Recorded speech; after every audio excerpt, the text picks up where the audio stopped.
Welcome to the Empower LEP and Mind by Design podcast. I am your host, Jana Parker. I am a licensed educational psychologist.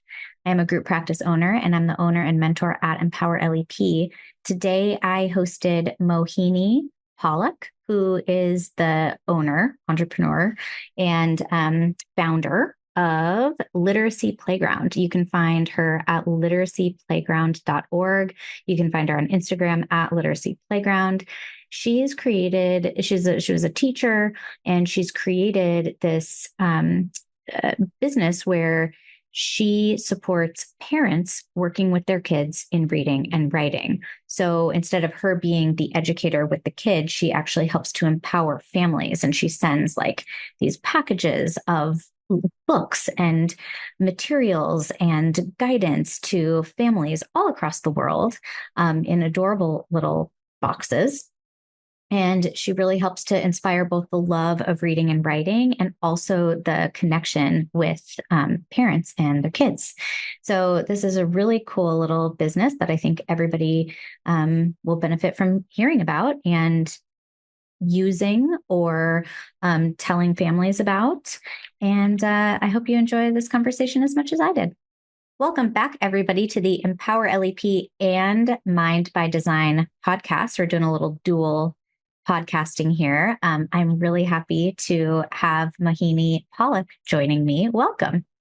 Hi, Jana. Hi, everyone. I'm super excited to be here today and share a little bit of my story. Yes. So Mohini is the owner and operator of literacyplayground.org. And she's going to tell us a little bit about that. But the reason that I introduced this as kind of a dual podcast, being Mind by Design, which is my company, my community-based company, as well as Empower LEP, which is my, I don't know, I guess virtual-based company. But they have two different audiences. But I think that this is a topic, and I think that your practice spans kind of both. And I wanted to use this as an example of a way of networking, which is part of marketing, and also as a way to highlight you as a community resource.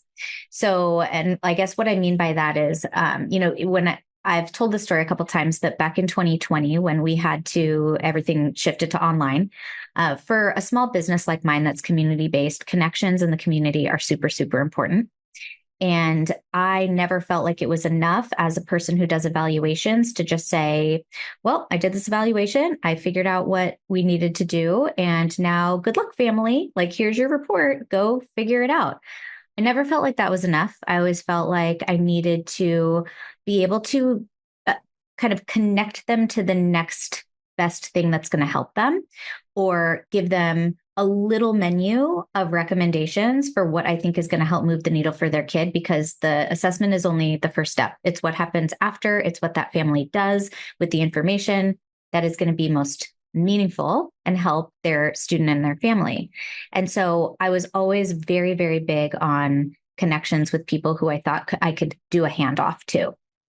And when we moved online, I really missed that connection. So I started doing a lot of, I don't know, Zoom networking meetings, like Zoom coffees. And then I realized, you know what, I should put these up on a podcast. So I made the Mind by Design podcast. It wasn't called that at the time. I think it was called like, I don't know, something different.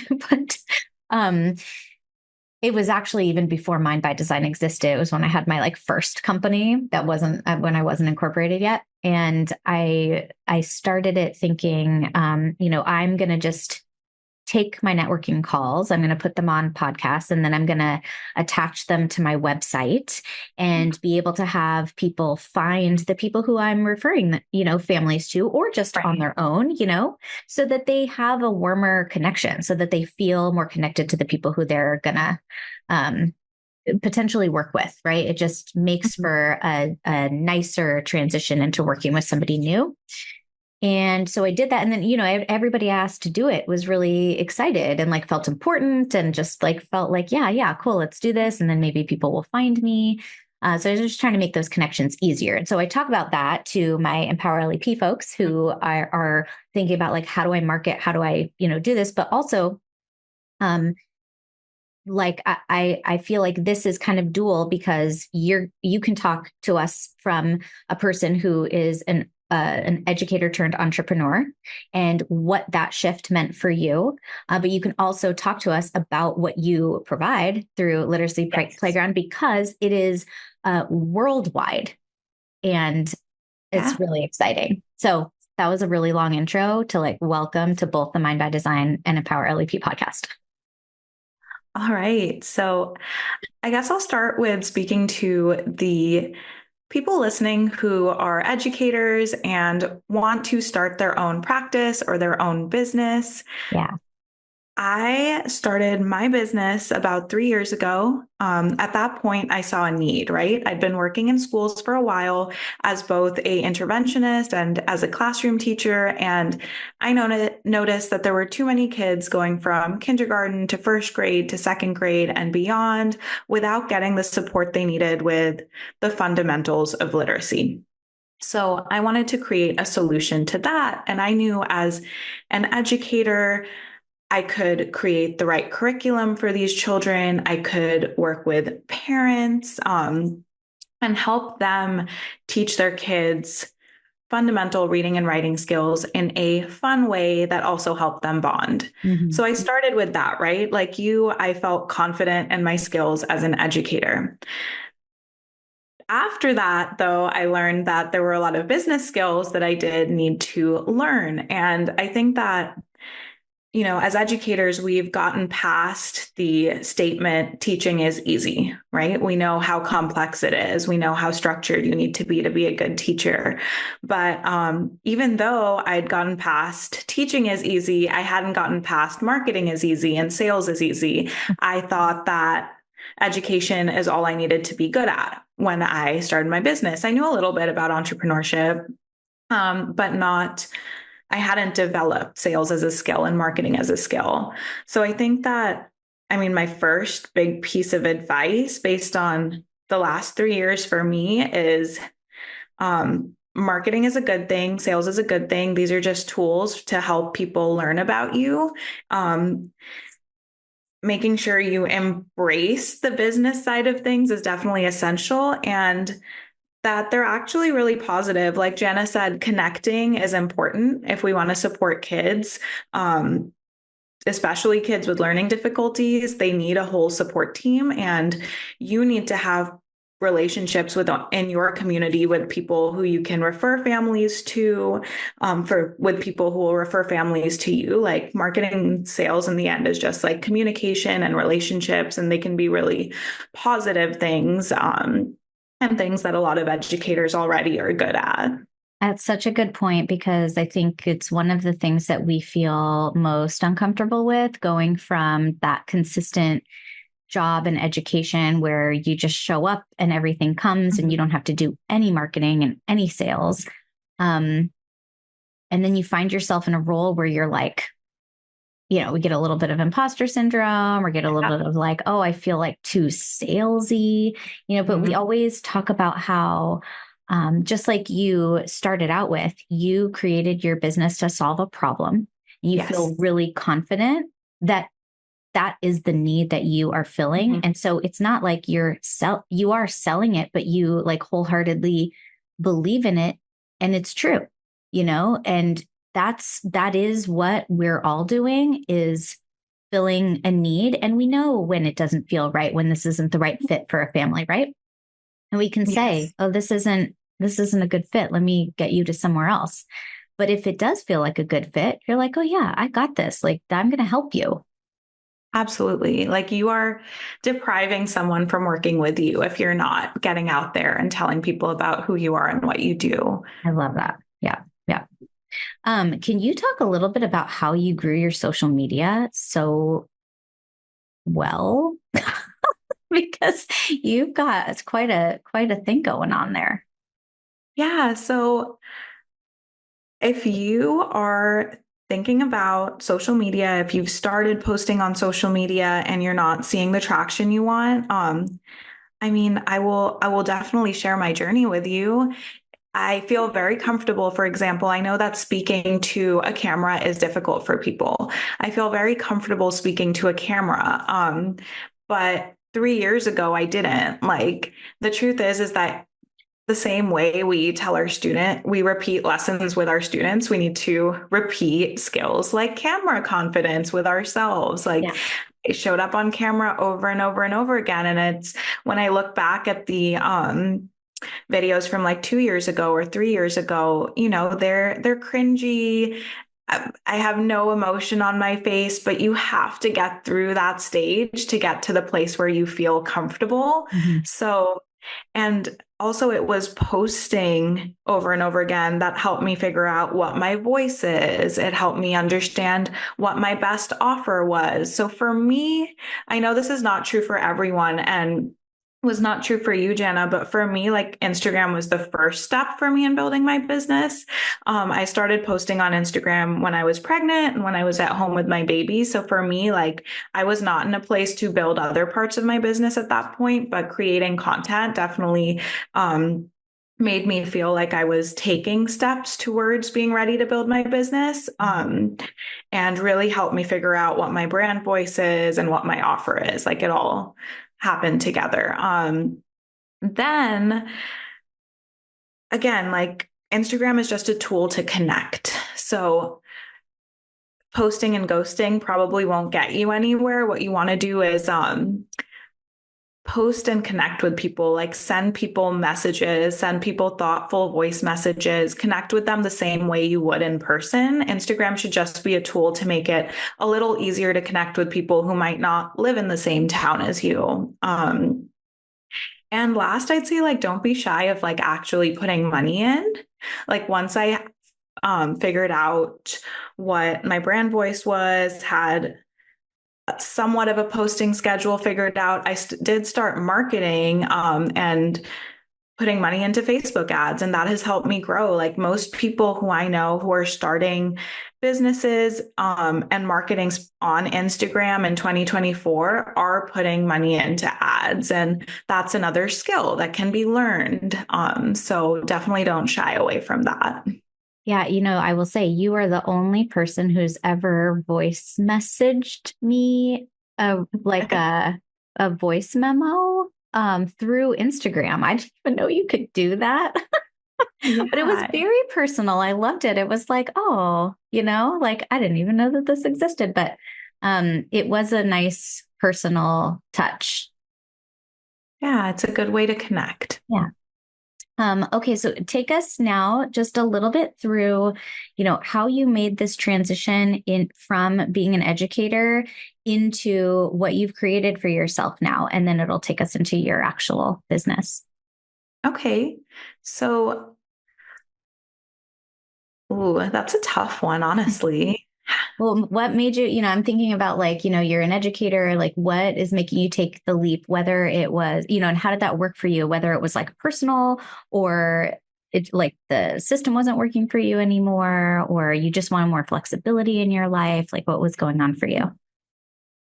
So, I mean, first of all, now that I am working for myself, I definitely respect everything that like the administration at my school was doing more than I did when I decided I was going to set out and do my own thing. Like I was definitely a little naive when I Yeah.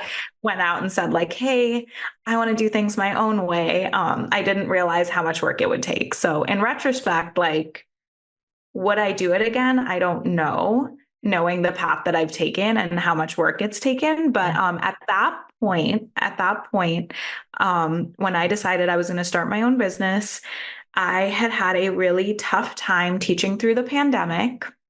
Um, I had I was upset that we were asked to use a lot of online learning programs to teach kids in elementary school fundamental literacy skills and numeracy skills. I felt like children, especially when they came back to school, should be using hands-on materials and manipulatives and learning through relationships with their peers and relationships with their teachers.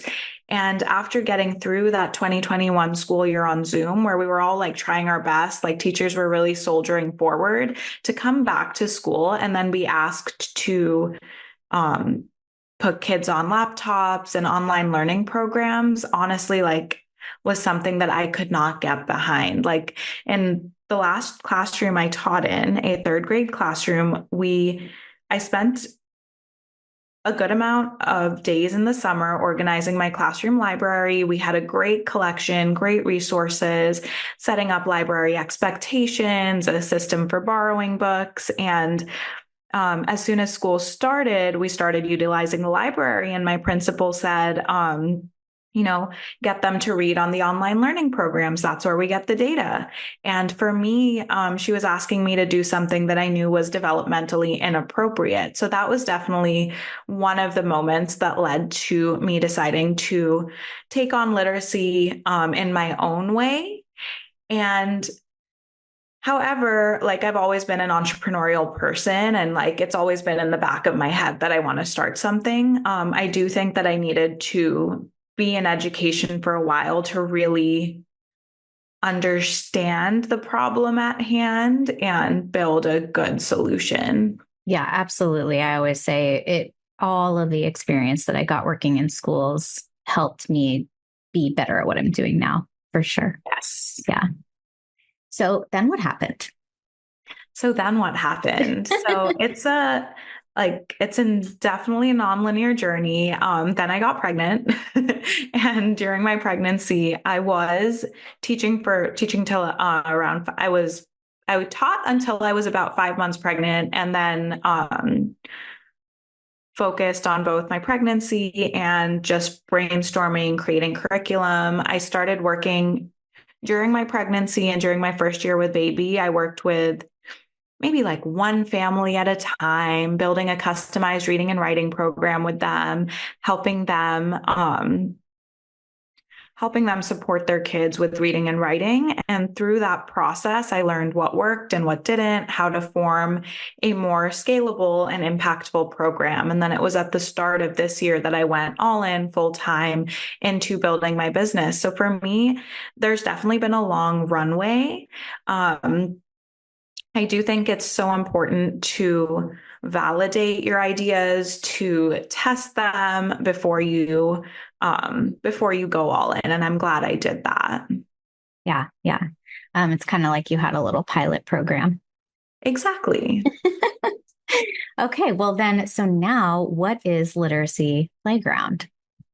So now Literacy Playground is a customized reading and writing program for kids in elementary school.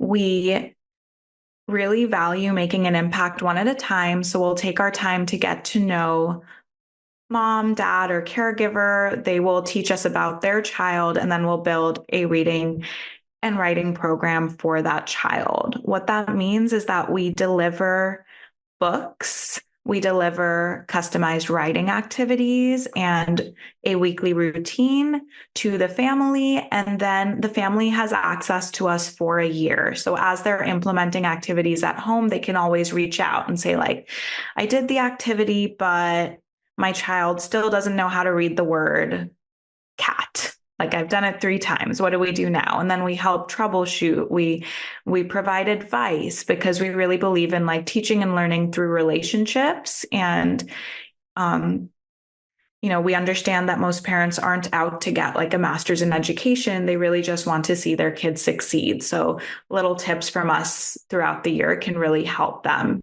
progress. Mm-hmm. We really value accountability, feedback, in addition to the materials that we send to families. And once you send materials to families, like you send those little books, do those books then belong to the family, or do they send them back and then get new ones? So they get books for the year. We send them books for the year, and then they keep them. Ooh. Do you have any of your materials like right around where you are? Yeah, I do. Show us a little. Yeah. They're so cute. Can we pause? Can I bring a box from downstairs? Yeah, I'll pause. Okay. All right, let's see what you have got there in your adorable box. We've got a literacy playground box right here. So cute. This one is for a child who's working on kindergarten reading and writing skills. So we've got decodable books. For our older kids, we do try to get them to read like traditional chapter books, but for the little ones, we like to use this graphic novel. We've got fun little like manipulatives like this one. They can practice reading words in a hands-on way. Cool. And I'll show you a couple more things. For people who are listening, we've got some books being held and then like a little thing that turns so that you can have you can spell words in different ways or recognize words in different ways. Yeah. And then she's going to show us her binder. I should probably cover the name here, but the binder has some affirmations on the front, and then we create a weekly routine so parents know exactly what activity to do with their kids every day. And we have a bunch of other resources, packets, word lists in there. For each child, it's a little different. But I guess the main point is that parents know exactly what activity to do with their kids every day. They don't have to prep. It's open and go. Yeah. And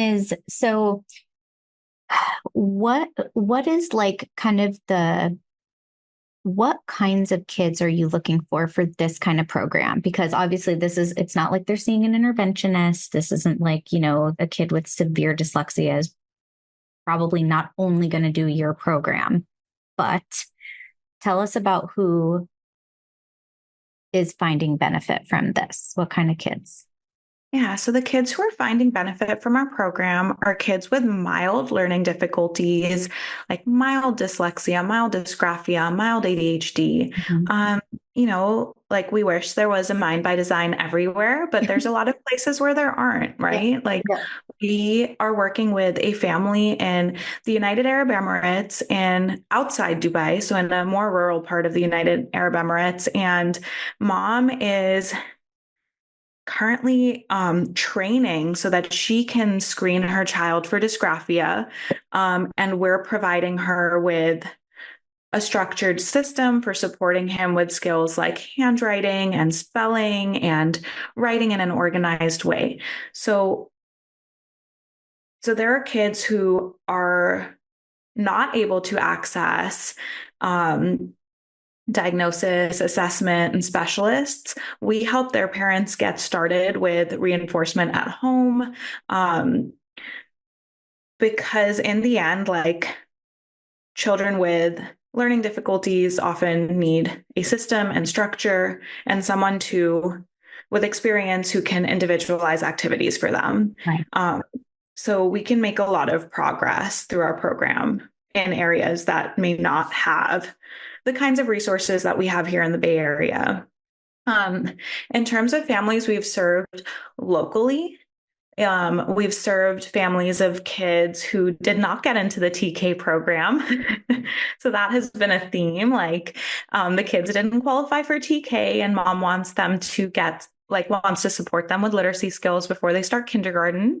So that's something we've seen locally. And for the other groups we've seen, kids who are doing pretty well with reading, but never really got the support with writing that they needed in elementary school. That's been a theme like locally as well. Like, oh, my kid's like great at reading, doing pretty well in math and science, but like cannot write an organized essay or paragraph. So really just helping them write essays and long form texts in an organized way. Mm-hmm.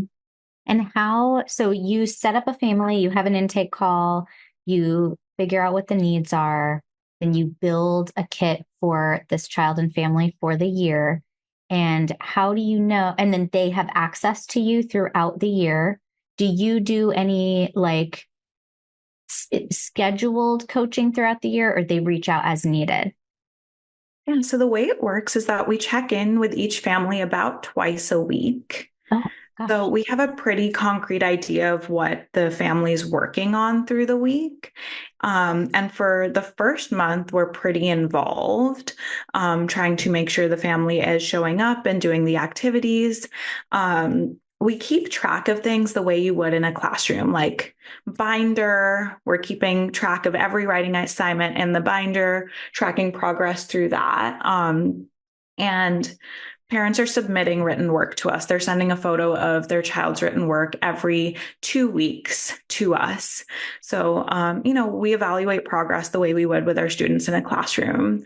I think that a lot of the data that gets collected at schools doesn't just have to do with the kids. It also has to do with like fundraising and like grants and all sorts of other things. So when we're working like with a family outside the school system, if mom's seeing progress, like mom's seeing progress, and if she's not, then we try another intervention, we try another type of activity and we see where that goes. Mm-hmm. Awesome. What kind of feedback, like what are some like amazing feedback things you've gotten from families? You share a couple, like, I don't know, I'm putting you on the spot, but I'm sure you have some.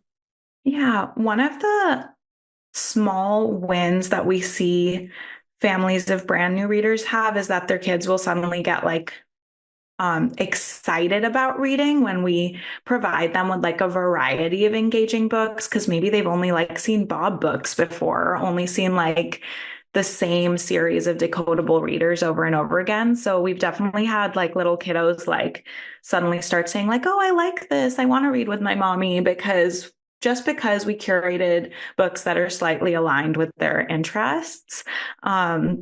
Recently, we had a child whose mom thinks he has signs of dysgraphia. Like they haven't done a screening yet, but we provided him with like structured writing activities, and he told his mom that he wanted to write a book after Wow. he did that. So sometimes our kids are just falling through the cracks a little bit and they need some one-on-one attention. It can go so far. Yeah. Yeah.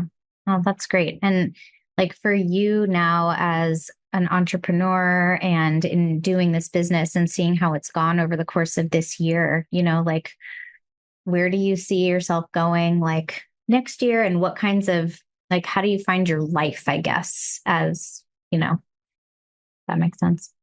Yeah, so we talked a little bit about sales and marketing. What we're honestly really focused on right now is operations. Mm.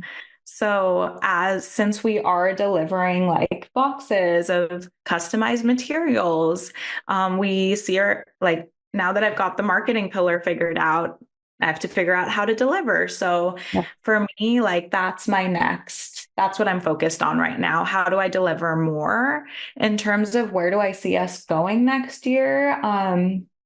The traction we've gotten in the last few weeks has been really amazing, and I see us growing a lot. And just, I think that in the early stages, there was always a question mark. Like, am I going to go back to work? Is this really going to work? Should I be doing one-on-ones instead? I did go through a phase at the start of this year where I was trying to build this business and I was also doing one-on-one intervention, and it was not working. I was like, oh, I'm like I cannot actually do these things and parent a toddler at the same time.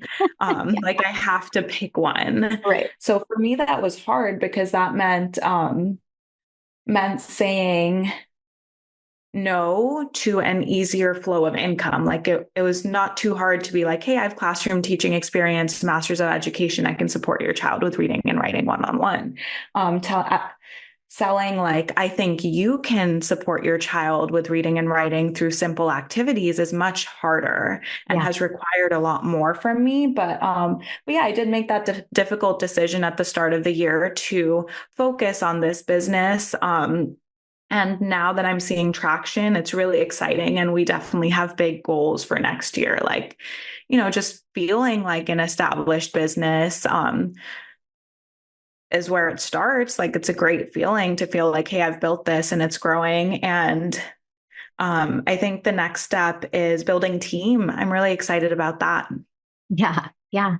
Yeah. Good luck, because it is a quest. It's a journey Yeah. itself. Yeah. But yeah, that's what happens. It's like you have this great service and then you have demand, and then you have to decide like, am I going to grow this team? So Yeah. yeah. There's different problems at each stage that you have to solve, right? Yep. It's a never ending learning journey. Okay, well, so how do families and other educators and psychologists who want to access you, how do they find you? So you can find me on Instagram at Literacy Playground. You can learn more about what I do on my website at literacyplayground.org. And if you want to get in touch on email, then you can email me at hello@literacyplayground.org. If you are a um, educational psychologist, speech language therapist, reading specialist, anyone who wants to connect, please email me or DM me. I'd be really excited to start a conversation with you. Awesome. Wonderful. Well, Mohini, it's been such a pleasure. I'm really happy to be connected to you as a community partner. You're so close to me, but I also love that you are just everywhere and can be literally across the nation, or not even across the nation, across the world. Um, I think it's I think it's amazing what you're doing. And so congratulations to you. And yeah, Thank you so much. I think that children need a lot of support right now in 2024, and they need interventionists, they need reinforcement. I think that everyone who's within this community of educators, like if you have an idea and you want to support families outside of a school system, you want to build your own business, then go for it, because families really need you and they'll be happy that you're out there. Yeah, absolutely. Yeah, people just have to find you, right? And yes. Yeah. Great. Well, thank you so much for joining me on both the Mind by Design and Empower LEP podcast. And I'm sure we'll talk soon. Thank you, Jana. Thank you for listening to this episode of the Mind by Design podcast. If you enjoyed what you heard, please share it with a friend. And if you haven't already, subscribe, rate, and review on your favorite podcast player. And if you have any questions or comments, or would like to be a guest on my show, you can reach me directly at jana@themindbydesign.com. Thank you for listening, and remember, I'm here to help.